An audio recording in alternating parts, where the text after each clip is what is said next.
Okay, serious question. How did the US go from a bunch of British escapees with farms to literally deciding who gets Wi-Fi and who doesn't? Like 1 minute they're fighting over tea, next minute they're dropping nukes and inventing Netflix? So grab your popcorn because today we're breaking down how America accidentally became the boss of the world. So, back in the 1800s, America was basically that kid in class who doesn't talk much, but suddenly builds a spaceship for a science project. They had land a lot of it, had people coming in from everywhere, seeking new opportunities and a fresh start. And they were like, let's just build railroads, dig for gold, and maybe invent electricity while we're at it. This period was all about expansion and industry. People were pushing boundaries, both geographically and technologically. They were connecting the coasts with thousands of miles of track, unearthing vast fortunes from the ground and laying the groundwork for the modern electrical grid. By 1900, the US was producing more steel than Britain, France, and Germany combined.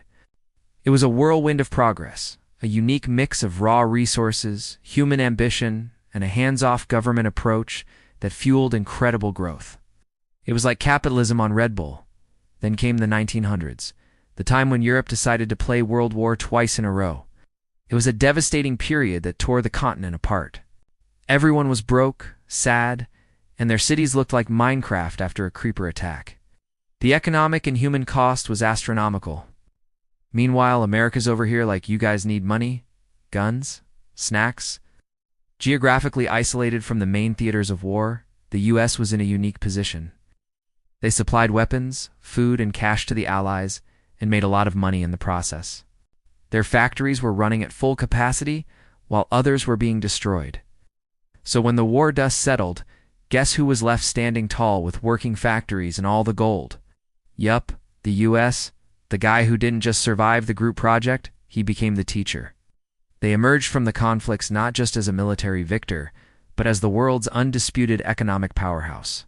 So after the wars, the world said, okay, America, you're rich, you're stable, you handle the money. And the US went bet.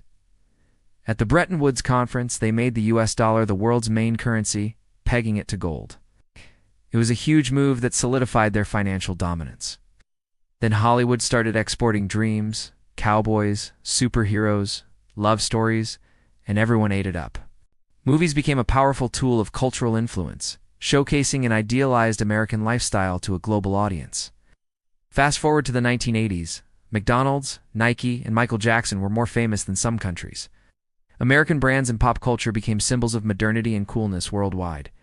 This soft power was incredibly effective. Basically, America didn't just sell stuff, they sold the dream. They sold an identity and a set of ideals that people all over the planet wanted a piece of.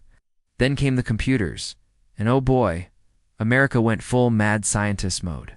The seeds of the digital revolution were planted in garages and university labs. It's mostly in the US Silicon Valley happened.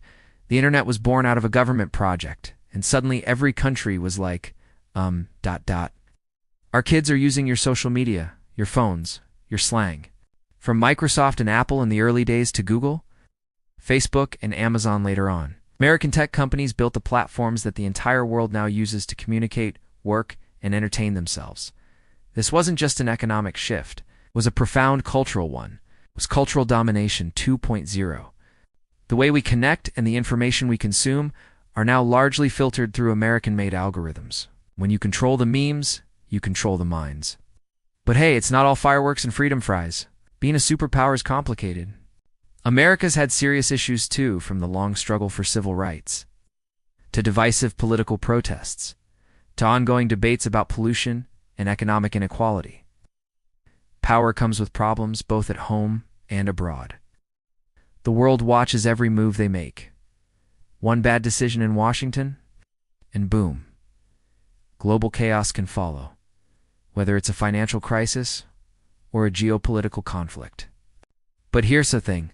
The reason they stay powerful is not just their military or money.